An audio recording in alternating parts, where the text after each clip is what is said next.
Carter, when he was born, perfectly normal birth, happy little baby, but it wasn't long before he was really unwell all the time. Babies get colds, but it would take him 2 months until he was better, and the minute we walked out the door he would be sick again with something else. For 2.5 years we were just battling for answers. We were in the dark. We knew in our hearts that something was wrong with Carter. Anyway, life went along and we kept trying to find answers and decided to have another child, and along came Skye. As soon as she was born, I just knew whatever was wrong with Carter, Skye was exactly the same. We went and saw a paediatric gastroenterologist and we did some blood tests.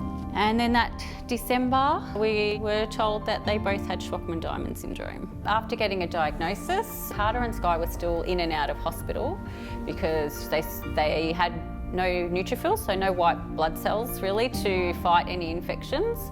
So anytime they had a temperature, they were admitted. Eventually we got the news that Carter's marrow was failing, and the decision was then made to proceed to transplant. So we didn't know at the time, but Carter would go into hospital in February and wouldn't come home till October. During the time Carter was in hospital, actually, she had had 7 admissions during that time as well. That was really tricky too, because you couldn't be with your other unwell child because of the risk of picking up an infection from her and bringing it to him. So would only be able to visit her with a gown and mask on for a little bit. But I guess that was a sign of things to come, because then Skye had one of her regular marrow aspirates, and we found out she had myelodysplastic syndrome as well.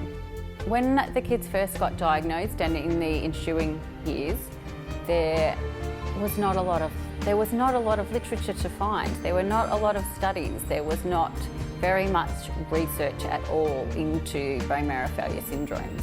I was so excited when Maddie Rewalt's vision came about, because here was an amazing opportunity for researchers to be able to get funded to find cures or other treatments that were less harsh, less invasive than what we've been through.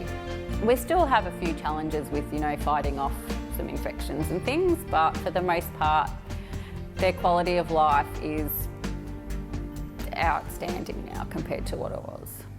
Please report Maddie Rewalt in the vision.